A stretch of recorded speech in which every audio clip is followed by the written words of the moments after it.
Баршаңызға сәлем, қымбатты менің оқырмандарым және арнамның қонақтары. Арнаға қош келдіңіздер. Мен бүгін өзімнің кезекті бейнем түсірейін деп жатырмын. Бүгінгі бейнемде мен корей салатын осындай нұсқада жасап жатырмын. Өте әдемі шығады, өте дәмді шығады, өте дастарханға қойғанда ерекше болады. Ұнаса менімен бірге аяғына дейін болыңыздар. Мен бұған ерекше дәмдеуіш қостым. Арнайы корей салатының дәмдеуішті екен, бұрын салып көрген жоқпын, сондықтан да қалай болады екен деп салып көрген болатынмын. Салатым менің өте дәмді шықты. Міне осындай дәмдеуіш суретте тұрғандағыдай. Енді мен ол үшін 500 грамм сәбіз алдым, бір доңған бұрышын алдым, полусладкий дейді ғой, және бір кішкентай ғана ащы бұрыш алдым, көк шөп алдым. Осындай қолымдағы бар заттарменен жасайтын боламын. Сәбізді бейнеде көріп тұрғандай етіп турап жатырмын.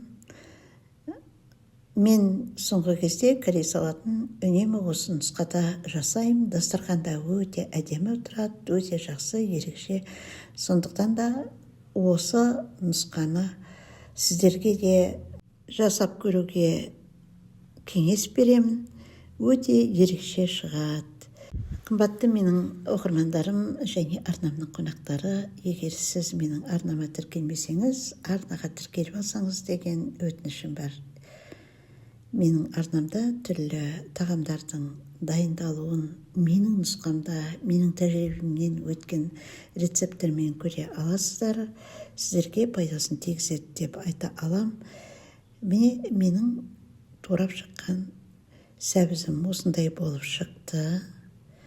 Оны мен бір үлкендеу араластыруға оңай болатын үлкен ыдысыма салып жатырмын. Егер қиярыңыз болса, қиярды да дәл осындай етіп турап салып жүрсеңіз, арасында ол да әдемі болып жүреді. Енді менде біраз қандай укроп пен петрушка бар еді. Сол екеуінде уақтап турап салып жіберіп жатырмын.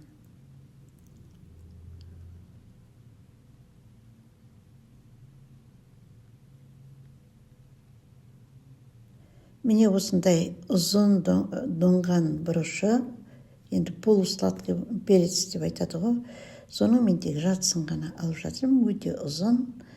Сондықтан маған жартысы жетеді деп ойлап тұрмын. Оны да өзіңіз қалай турайсыз, солай турай беруге болады. Мен бірде ұзынша қылып тураймын, бірде осындай қылып турай саламын. Бұл да әдемі жүреді салаттың ішінде. Енді осындай кішкентай ғана ащы бұрыш,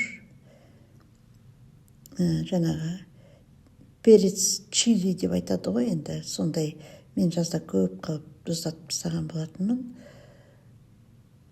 Сол әлі анда-санда пайдалануға жарайды. Ішіндегі шемешкілерін алып тастап жатырмын, дәнектерін. Осымен біздің салатымыздың жалпы құрамы бітті. Енді бір пияз алдым, оны қазір бізге өсімдік майымен қуыруға қажет болады. Және бір-екі бас сарымсақ алам. Сарымсақты көп қылып алсаңыз, жүзе керемет болады. Енді міне барлығы дайын менде. Енді жаңағы дәмдеушімізді қосатын болам.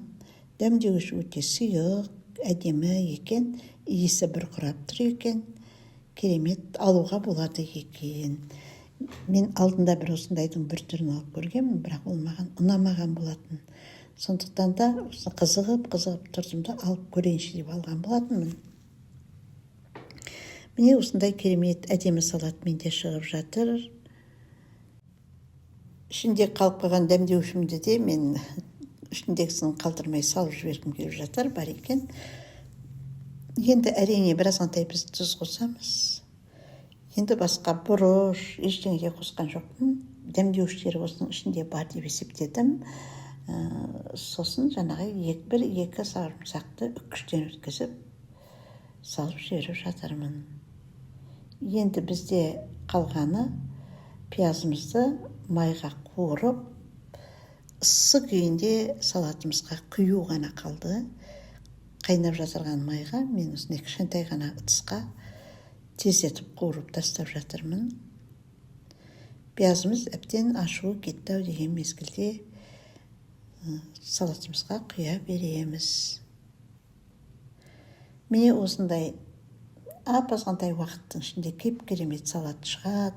Сіз бұны қонақ дастарханына қойсаңыз да, дастарханыңызда салатыңыз өте әдемі болып тұрады. Жасап көріңіз, ешқандай да өкінбейсіз. Міне енді барлығын жақсылап қолымызбен араластырып аламыз.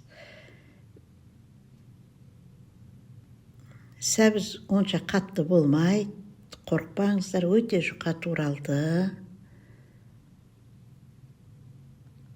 Жаңағы бір пакетиктағы дәмдеуіш осы 500 грамм сәбізге жетеді де тұрады, артығымен жетеді екен. Сондықтан да қорықпай ала беруге болады. Мен көбіне чим-чим салатын едім, чим-чимдар қазір қымбат, мына дәмдеуіш кішкене одан арзандау екен. Сол арзандау болғаннан кейін алып көріп жатырмын. Бірақ иісі бұрқырап тұр, керемет, алсаңыз өкінбейсіз. Міне осылай қылып мен барлығын араластырып қойдым. Енді бетін жауып кемінде 2 сағатқа қоям. Содан кейін барып ашып көреміз. Міне 2 сағаттай уақыт болды менде. Енді міне осындай соғы бөлінген, иісі мүңкіп тұр, керемет әдемі аромат. Міне құрметті менің оқырмандарым, осындай өте қолжетімді салат шығардым. Сіздерге де әрине кеңес берем.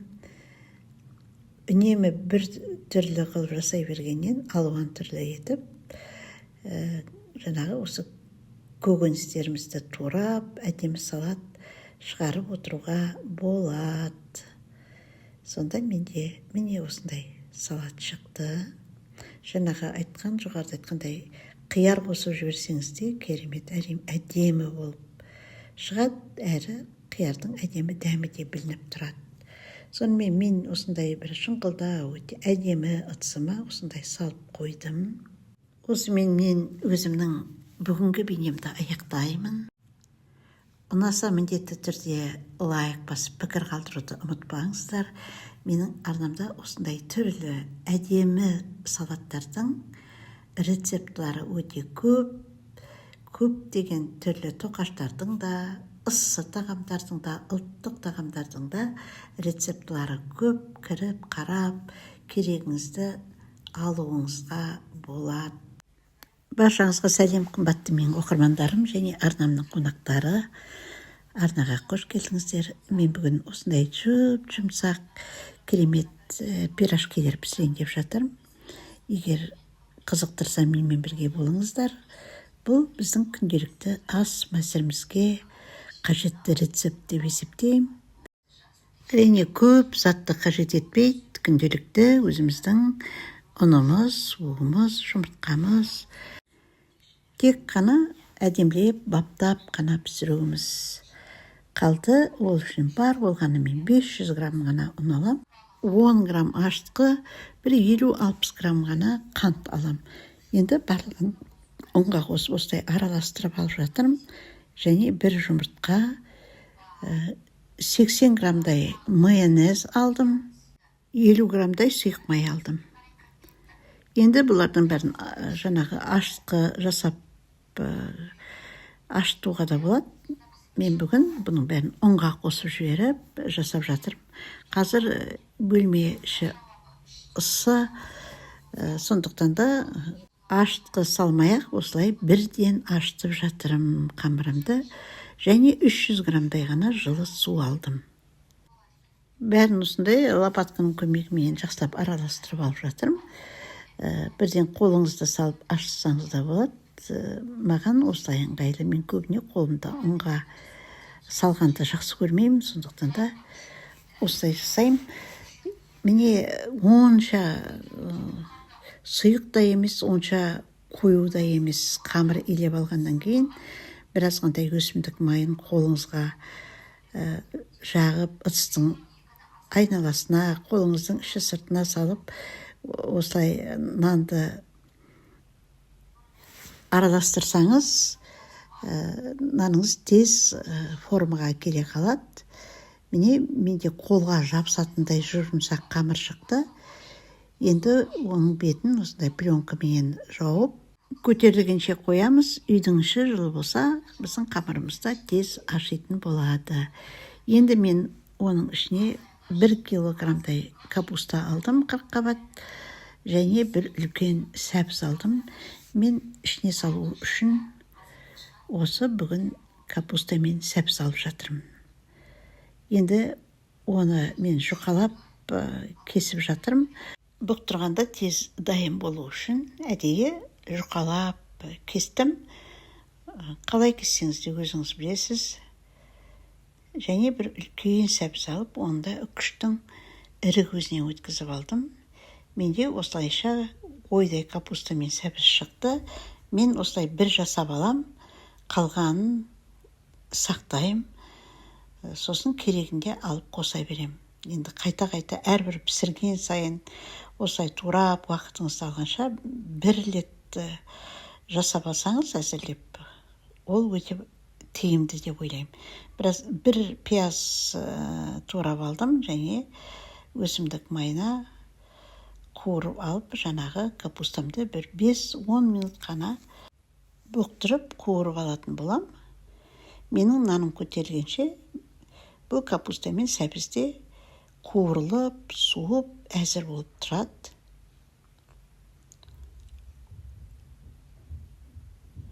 Бір азғантай тұз, бір азғантай қара бұрыш, бір азғантай қызыл бұрыш салатын болам. Қазір мен бәрін араластырып алғаннан кейін.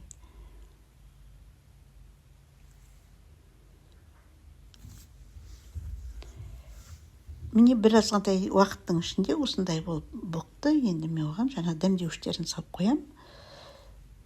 Содан кейін өзіне өзі суып әзір болып тұрады. Міне біздің нанымызда, қамырымызда осындай әдемі болып көтерілген екен. Енді оны дастарханның бетіне түсіріп алып, әрбір бөлікке бөлеміз. Мен әрбір бөлігімді 60 граммнан алдым. Сол 60 грамм қамырдың өзінен үлкен жаңағы пирожкиіміз шығады.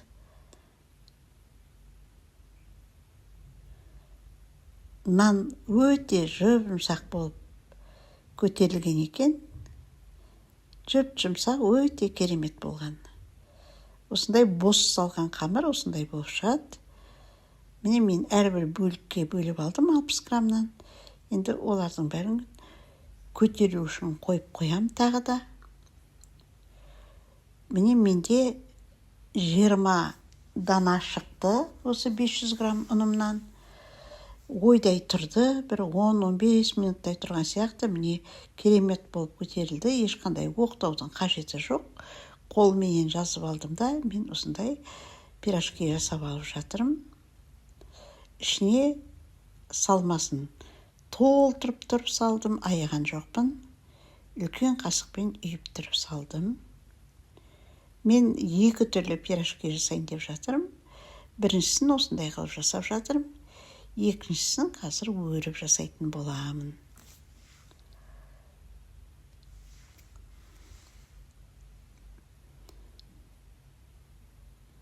Бұл енді баласы көп үйге, семьясы көп үйге енді керемет таптырмас әдіс. Мен бір табамды толтырып қойдым.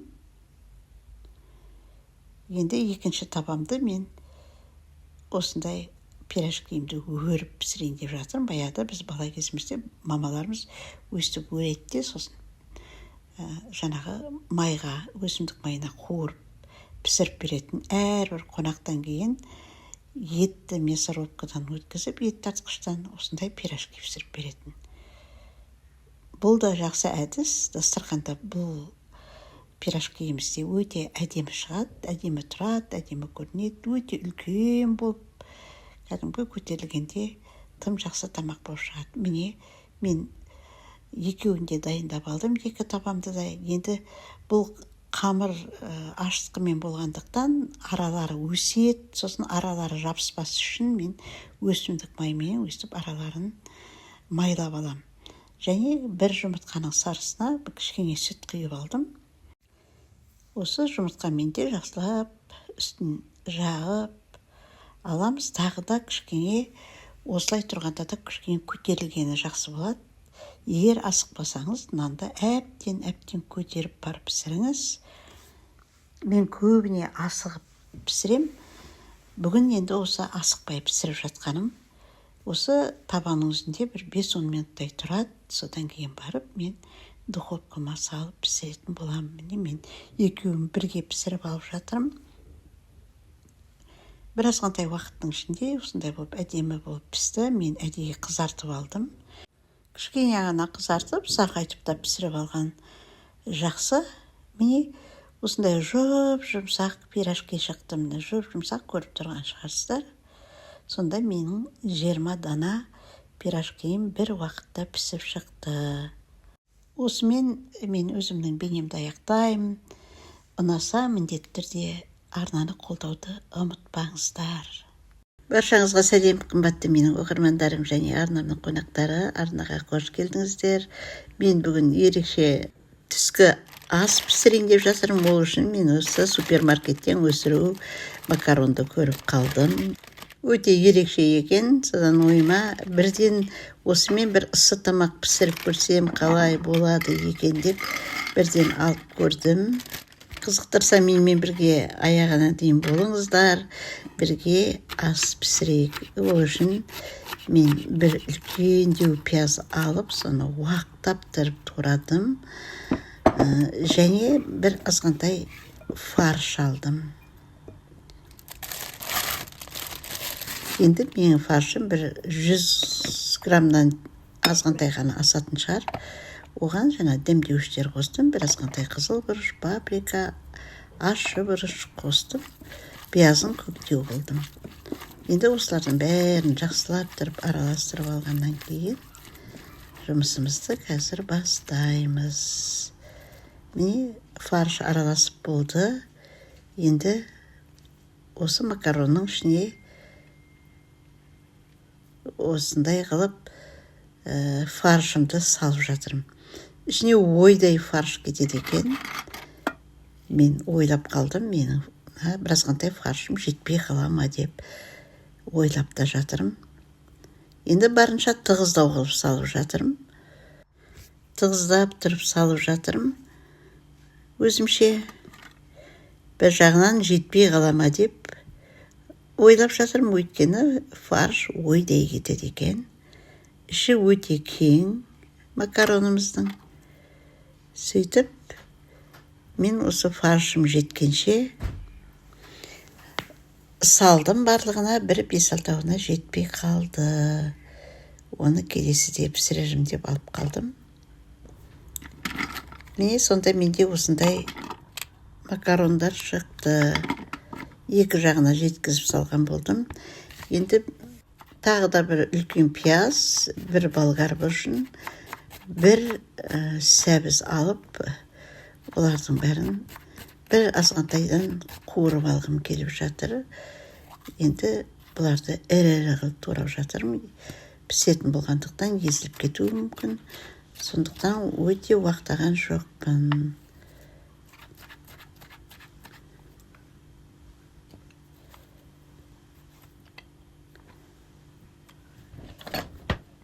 Енді сәбізді мен ирек-ирек қылып турайым ылғи. Ыссы тамаққа да, салатқа да.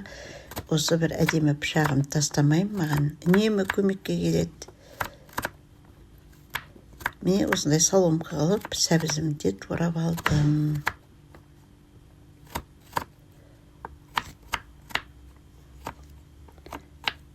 Міне барлығы дайын. Енді мен ыдысыма кішкентай ғана, онша көп емес, бір азғантай өсімдік майын құйып алып, пиязымды сарғайғанша кішкене қуырып алам. Содан кейін үстіне қалған көкөністерімді салып жіберем. Енді онша көп қуырмайым, әрине, өйткені жана макаронмен бірге пісу керек. Бұған да біраз қандай демдеуіштерін салып жібердім, қара бұрыш, қызыл бұрыш деген сияқты. Және менде осындай теңіздің тұзы бар, бұнда да өзінің демдеуіштері бар. Сонымен осылай қылып қуырып алдым. Енді осының үстіне жаңағы жасап алған макарондарымды салып жатырмын. Міне құрметті менің оқырмандарым, егер сіз менің арнама тіркелмесеңіз, осындай қазақ тілді арналарды қолдай кетсеңіз деген өтінішім бар. Ол үшін арнаға тіркеліп, лайк басып, пікір қалдырсаңыз болды. Міне қайнап тұрған судан енді мен үстін жапқанша молдау қылып суды құйдым. Енді жайлап баппенен ғана қайнатып жатырмын, пісіріп жатырмын. Әлі кішкене қатаңдау екен, әлі де бұқтырып қоямын енді. Содан кейін барып жайлап түсіріп алатын боламын. Суды көп жұтпайды екен. Біздің макаронымыз суы әлі сарқылған жоқ. Енді оған дейін мен көк шөптерімді турап тастайым. Жаңағы асықпай піссін деген мақсатта тағы да жай отқа қойып қойдым. Енді қарай берсең әрине піспейді. Мен де піскенше асығып жатырмын. Сондықтан да қалған жұмыстарымды жасап тастайыншы деп, осылай көк шөппенен укроп турап тастадым, және осы шайға салатымды жасап тастайын деп, осы қиярменен қызанақтан осындай нарезка жасап тастайыншы деп жатырмын.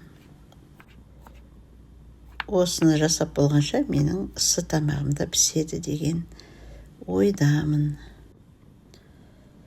Сонымен менің ысы тамағымда осындай бүгін бір ерекше болып шығады деп ойлаймын. Сіздер қалай ойлайсыздар? Басқа қалайша пісіру керек? Пікір бөліміне өз ойыңызды қалдыра кетіңіз. Мен үшін сіздердің әрбір пікірлеріңіз маңызды. Сондықтан да пікір қалдыруды ұмытпаңыздар дегім келеді. Осы бір екі қиярменен бір қызанақ ойдай керемет салат шығады. Көк шөппенен қазір әділейм.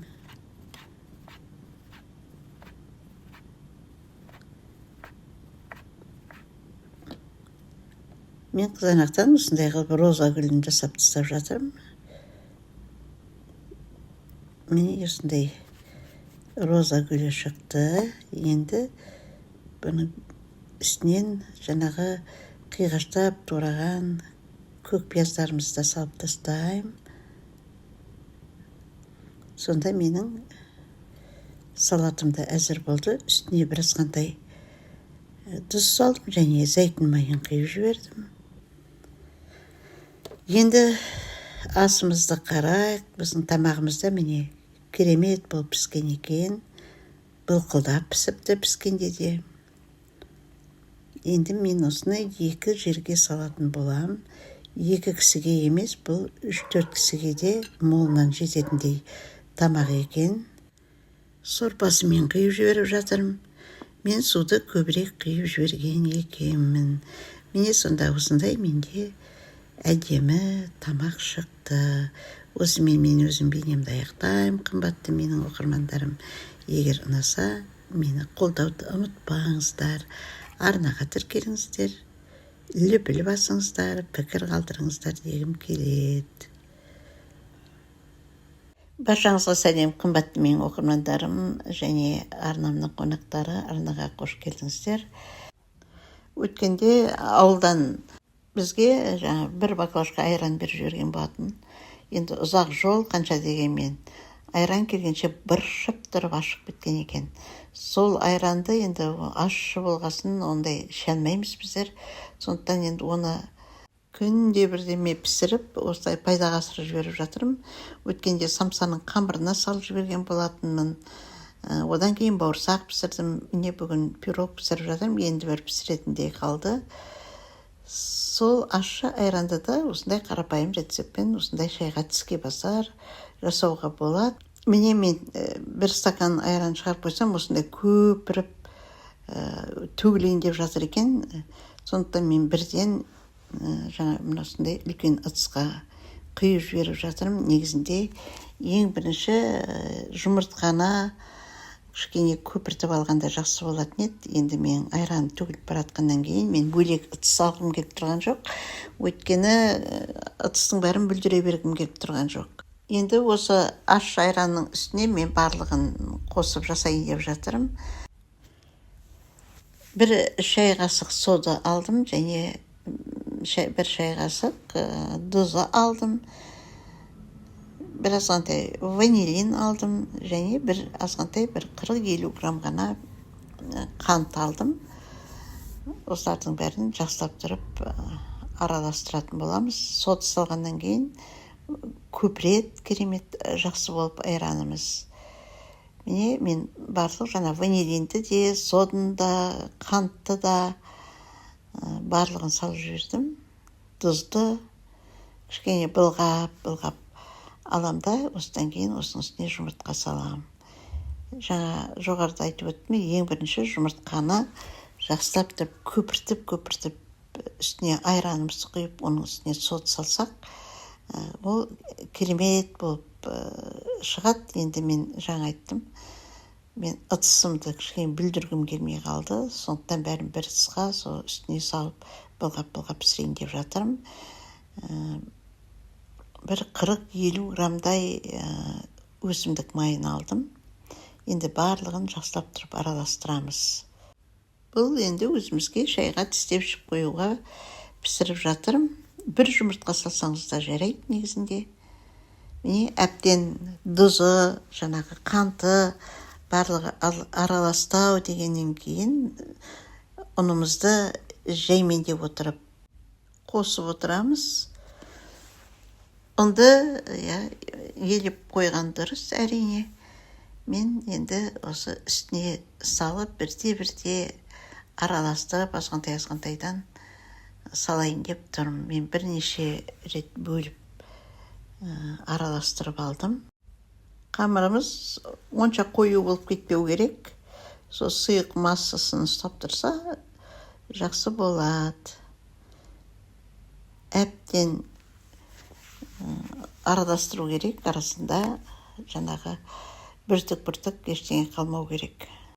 Құрметті менің оқырмандарым, егер сіз менің арнама тіркелмесеңіз, мен арнама тіркеліп алсаңыз деген бір өтінішім бар. Осындай қазақ тілді арналардың дамуы үшін сіздердің қолдауларыңыз ауадай қажет. Сондықтан да арнаға тіркеліп кетсеңіздер деген үлкен өтінішім бар. Өйткені менің осы бейнелерімді 80% адамдар тіркелмей қарайды екен. Сондықтан да арнаны қолдап кетсеңіз деген өтінішім бар. Менің қамырым әлі де кішкене сұйықтау болғасын, мен тағы да бір азғантай ұн қосып жіберіп жатырмын. Бірте осылай қостым. Егер сізде миксер болса, миксермен де бірден араластырып тастауға болады. Міне менде осындай масса шықты. Онша қою да емес, онша сұйық та емес. Мен духовкамды қосып қойдым. Енді менде осындай таба, ең бірінші табаны жақсылап тұрып, өсімдік майымен майлап алам. Осындай көп ештеңе қажет етпейтін, баптауды қажет етпейтін пирогты пісіріп алсаңыз, шайға тістеп іше бересіздер. Әсіресе балдар да жақсы көреді, өте дәмді болады. Пісіріп көріңіздер, ешқандай да қиналмайсыздар. Жазда сиыр көп, адамдар айрандар ашып атады, көжеге құйып атамыз. Сол арасында өйстіп бауырсақ, пирог жаңа пісіріп салсаңыздар да жақсы болады. Менің табам өте жаңағы кең, үлкен таба. Сондықтан менің жаңағы бір азғантай қамырым өте азғантай болды, сондықтан мен пирогым онша үлкен болып көтерілмей қалуы мүмкін. Егер кішкентайлау таба болса, ол биік болып, керемет бисквит болып шыға келеді. Енді табамызға біркелкі етіп, тегістеп, жаңағы вениктің көмегімен, лопатканың көмегімен өстіп тегістеп қойсақ болғаны. Мен енді духовкамның асты үстін бәрін қостым, 180 градусқа қойдым. Енді қызарғанша пісіреміз, сосын жаңағы зубочисткамен піскенді қараймыз. Міне осындай менде пирог шықты. Дәмі деген керемет болды. Жақсылап тұрып біз шайды да ішіп алдық. Енді осымен мен өзімнің бір азғантай бейнемді аяқтаймын. Егер осындай қолжетімді тағамдар, шайға, тіске басарлар сіздің көңіліңізден шықса, менің арнамды қолдауды ұмытпаңыздар. Арнаға тіркелуді, лайк басуды, пікір қалдыруды ұмытпасаңыздар деген бір азғантай өтінішім бар. Қымбатты менің қолдаушыларым, міне онша биік болып көтерілген жоқ, өйткені менің табам өте үлкен таба болғандықтан осындай болып шықты. Егер кішкене таба болса, биік болып шыққан болар еді. Сондай-ақ менің арнамда осындай құймақтардың жасалу жолдары, сондай-ақ осындай түрлі түсті құймақтардың жасалу жолдары, және мен 20 литр сүттен қанша қаймақ алғандығым жөнінде жақсы бейне шығаратын болам. Және ресторандағыдай әдемі салаттардың жасалу жолдары да менің арнамда бар. Сондықтан да менің арнамнан алыстамаңыздар. Өзімнің тәжірибеммен келген осы ас мәзірлерінің дайындалу жолын бөлісетін боламын. Баршаңызға сәлем, қымбатты менің оқырмандарым және арнамның қонақтары. Арнаға қош келдіңіздер. Мен бүгін өзімнің көктем деп аталатын салатымды сіздерге ұсынғым келеді. Ол үшін мен бір азғантай ет алдым, ет қосам, және менің мұздатып тастаған осындай баклажаным бар. Сол баклажанымды пайдаланатын болам. Әрі екеуде қатып, мұздап тұр, енді ере бастаған. Бұл баклажанды жаңағы ыстық суға, қайнаған суға қайнатып, мұздай суға салып, жаңағы қатырып сақтаған баклажан, бланшировать дейді ғой. Сондай етіп сақтаған баклажан бұл өте ұзаққа әдемі болып, формасы бұзылмай, осылай болып тұрады. Мен көп қылып жауып аламда, қыстай осыны пайдаланып шығам. Осының бір еуі қалған екен, соны сіздерге бір көрсетейінші деп ойлап жатырмын. Енді әлі мұзы ере қоймаған баклажандарымды осылай суынан сорғытып, мұзы ерегенше осы салфетканың үстіне қойып жатырмын. Енді етімізді жіңішкелеп тураймыз. Ет те қатып мұз болып тұр. Шама келгенше жұқалау қылып алғанымыз дұрыс болады. Менде бұл қазір үлкен, мен оны қақ бөліп жатырмын. Соның өзі де салаттың ішінде жақсы болып жүреді, нормальный болып жүреді. Міне біздің етіміз де дайын. Енді бұл менде ет, сиырдың еті, мен тұздамай әдейі салатқа деп салып тастаймын. Енді бұны кішкене аз тұздаймыз, көп емес. Одан кейін тұзын, бұрышын, паприкасын салам, соевый соус құям, сөйтіп кішкене маринаттап қоям. Қуырғанда тез қуырылу үшін, әрі салаттың ішінде әдемі болу үшін мейлінше жұқа қылып кесіп алған дұрыс. Міне мен тұз, қызыл бұрыш, паприкаларды кішкене сеуіп тастадым. Ащы бұрыш және кішкене соевый соус құям. Содан кейін бәрін араластырып,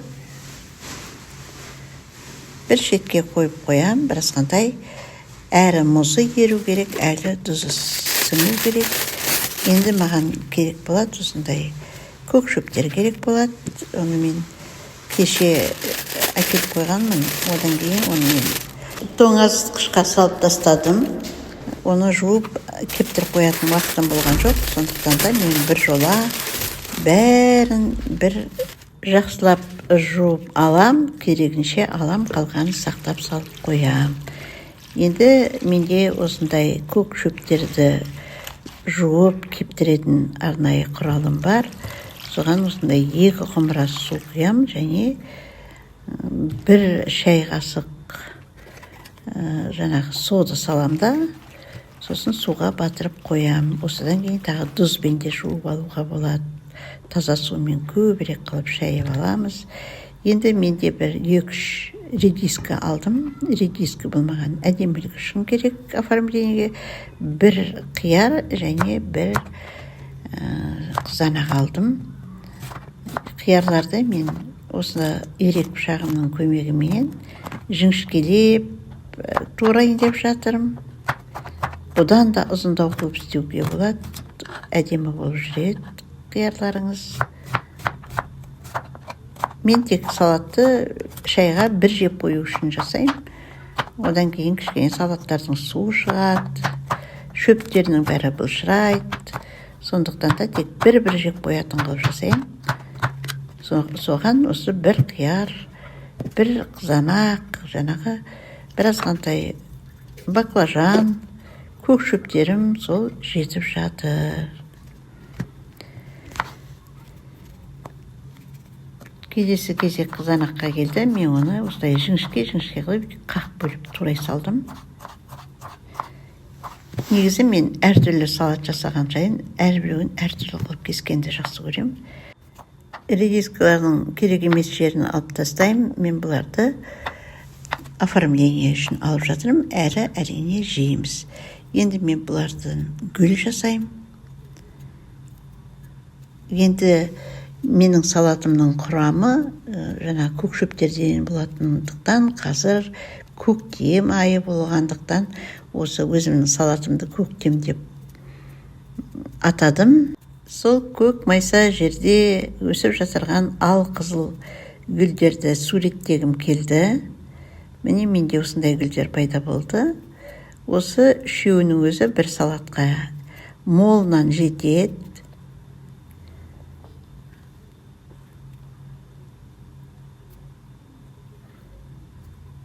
Осындай гүлдер жасап қойдым. Біздің салатымыздың құрамындағы көкөністеріміз дайын болды. Осындай. Енді мен етімді қуырып алайын деп жатырмын. Біразғандай өсімдік майын құйдым. Және етімді осындай 2 жағын қарып, әттен пісіріп алатын болам. Әттен жұп-жарып пісу үшін мен қайта аударып пісіріп алдым. Жай отта. Отым менің қатты шығып тұрғаны жоқ. Осылай қайта аударыстырып пісіріп алдым. Еті менің жұмсақ, өте дәмді болып шықты. Негізінде сиыр малының еті өте дәмді болады. Жылқының еті де бір жағынан жақсы, бірақ олардың еттері ашиды, майлары ашиды. Ал осы бір қалыпты тұратын бізде сиырдың еті.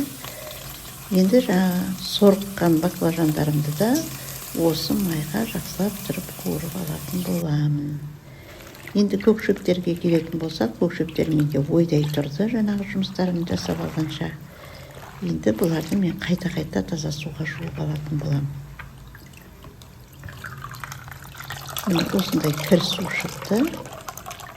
Енді ағынды суда жақсылап тұрып жуып алам. Міне баклажандарды да қызарған жағын келесі жағына аударып тағы да қызартып алам. Енді әбден жуып алған көк шөптерімді мен осы құралымның көмегіменен жақсылап тұрып кептіріп алатын боламын. Қайта-қайта өзінің сулары астына ағады, суды төгіп тастап, содан кейін қайта-қайта кептіріп алуға алсаңыз, өте жақсы көкшөптер бірден құрғап шыға келеді. Міне енді бір ыдысымызға осылардың бәрін жинаймыз, көкшөптерімізді саламыз. Мен енді бір азғантайын әдемілеу үшін бетіне алып қалдым. Енді дәмдеуіштерден мен бір азғантай тұз салдым. Осындай менде кисло-сладкий соусым бар, соны салам. Және орегано менен базилик салып жіберіп жатырмын. Арнайы қоспа жасаған жоқпын. Жаңағы өзімнің қуырып алған майымменен араластырам. Міне әбден жақсылап тұрып араластырып алып жатырмын. Енді бұны әдемі бір ыдысымызға әдемілеп салатын боламыз.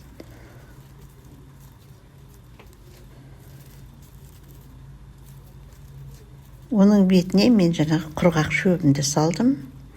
Сосын жан-жағына жаңағы әдемі гүл жасап алған редискаларымды орналастырып жатырмын. Мен 2 түрлі қылып орналастырып көрдім, қайсысы жақсы болады екен деп. Біріншісінде мен осы гүлдерді осылай жан-жағына қойып шықтым. Сосын жаңағы әдемі еттерін, жаңа помидорларды осылай арасына бетіне әдемілеп қойып қойсақ, көрінетін жеріне. Сонда менде осындай салат шықты. Енді екінші нұсқасында бұл гүлдерімді мен осындай төбесіне қойып көрдім. Бұл да әдемі шыққан сияқты. Осымен мен өзім бейнемді аяқтаймын. Қымбатты менің оқырмандарым, егер ұнаса, міндетті түрде арнаға тіркеліңіздер, лайк басыңыздар, пікір қалдырыңыздар. Мен келесіде тағы да бір осындай жақсы, ерекше, өзімнің фантазиямнан шыққан рецепттермен бөлісіп тұрамын. Баршаңызға сәлем, қымбатты менің оқырмандарым және арнамның қонақтары, арнаға қош келдіңіздер. Мен өткен бейнелерімнің бірінде 8.000 теңгеге 20 литр сүт сатып алып, соны тартып, одан қаншама өнім алғаным туралы бейне салған едім. Бұл бейненде сол бейненің жалғасы деп түсінерсіздер.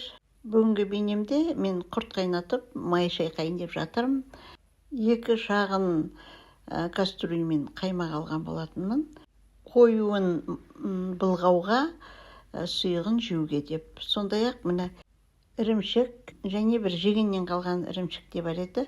Мен екеуін мұзатқышқа қатырып тастадым. Мұзатқышта 2-3 күн жатты. Олар ерігенше біздер қазір майымызды былғап аламыз. Міне менің майым, мен бұл майды былғайтын болғандықтан, өзім солай жоспарлағаннан кейін қоюлау қылып ағызып алдым. Және бұл менде тоңазытқышта 4-5 күн тұрып қалды. Мен екі ортада ауылға барып келдім. Сонымен ойдай тоңазытқышта тұрып, қоюланып, тек май болып түсейін тұрған қаймақ. Енді осыны қазір мен бір азғантай уақыттың ішінде былғап аламын. Негізінде былғайтын қаймақты қоюлау қылып ағызып, одан кейін тоңазытқышта ең кем дегенде 2-3 күн ұстағаныңыз дұрыс болады, май тез түсу үшін. Ал балғын қаймақтан кішкене көбірек былғайтын боласыз, уақытыңызды ойдай алады. Сондықтан да кішкене әбден қоюланғанша тоңазытқышта тұрғаны жақсы болады. Майдың тез түсуіне. Міне менің қаймағым өзі қою қаймақ, былғағанда кішкене сұйылды, бірақ былғай келе осылай қоюланады. Енді аз уақыттың ішінде біздің майымызда түсетін болады. Енді тоңазытқышта тұрған қаймақ өте салқын, қолға әсіресе қиын, салқын тиеді. Біздің қолдарымыз енді ойдай қызмет істеп тастаған қолдар, буындарымыз ауырады деген сияқты, кішкене қолды мұздайға салған қиындау болады. Сонда да амал жоқ, енді былғауға тура келеді. Міне менің майым түсті.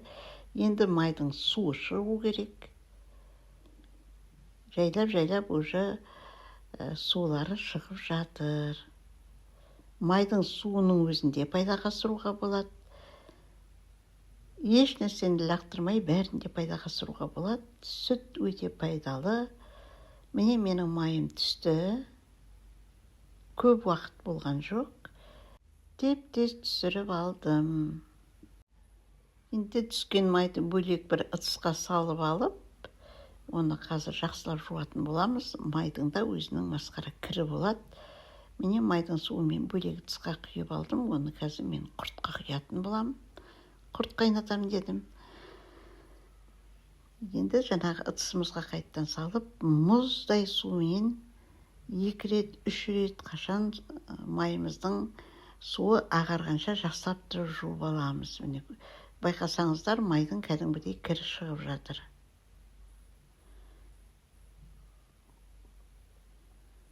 Мен 2-3 қайтара жуып алдым. Әбден суым ағарғанша жудым. Және суын әбден сарқып, қайта қысып, осылай жасап аламыз. Енді міндетті түрде майды тұздаған дұрыс болады. Егер майыңызды тұздамасаңыз, майдың қанша дегенмен дәмі шығып кетеді. Сондықтан осылай бірден тұздап алған жақсы болады. Мен ауылда жүргенде 5-6 сиырдан кем сауған жоқпын. Үнемі қаймақ май саттым. Сол кезде көбі жаңағы тұздамаған май сұрайтын. Оларға тұздамай жасап берем, ал тұздаған май ол өте дәмді, қанша сақтасаң да тұра береді. Енді қазір өлшеп көрейік, мен болдым. Енді осындай қалташаға салып өлшеп көреміз. Мен 2 кастрөлге ағызып алған болатынмын, біреуін өзімізге жеуге, бір 500 грамдайын, сосын қалғаны осы болатын. Енді осыдан қанша май шыққанын қазір қараймыз. 1 килоға жетпей қалды, 850 грамм менде май шықты. Енді майдың килограммы қазір 6,5-7,000. 6,500 дегеннің өзінде де менің бұл майым 5500 теңгеге шығып жүр екен. Енді құрт қайнатуға кірісеміз. Міне менің құртымның әлде қатты жерлері бар екен, әлі ерімеген жерлері бар екен. Бірақ қазір отқа қойғаннан кейін олар еритін болады. Енді бұған мен май қосуым керек. Менің қолымдағы май, бұл маргарин, қайнатып, суын ағызып, қатырып алған маргарин. Енді құрт қайнатқанда бір аяусыз ыдысыңызды аласыз, өйткені бұл жапсат, жаңағы кішкене қазанға әрине қайнатқан жақсы. Енді бізде қазір қазан жоқ, сондықтан бір аяусыз осындай ыдысымды аламын. Мен осы бір кастрөлін өзіммен бірге келе жатырған. Осындай жұмыстарға пайдаланам. Міне мен жаңағы майды салып, кастрөлімнің айналасына бәріне жағып, майды кішкене ертіп алдым да, жаңағы ірімшігімді салып жібердім. Қазанның түбін міндетті түрде майлаймыз. Одан басқа біздің ірімшігіміз жабысып қалса, ол кетпейді, көпке дейін ойдай жууға қиындық туғызады. Сондықтан да астын кішкене жақсылап майлап алған дұрыс. Менің енді бұл ірімшігім онша көп емес, жаңағы майым жарайды, мен басқа май салмайым, осы жарайды. Енді астына отты жақтым, қатты қойған жоқпын, орташа қойдым. Енді осылай қолыңызды алмастан былғап, ежегей болмау үшін әбден бір келкі болғанға дейін осылай былғай береміз. Ал енді бір былғап, бір былғамай жүрсеңіз, онда ежегей болады, жаңағы бүртік. Міне мен әбден былғап, осындай қылып ыдыратып алдым. Әлі де былғау керек, әлі де біразғандай кішкене арасында түйіршіктері жүр екен.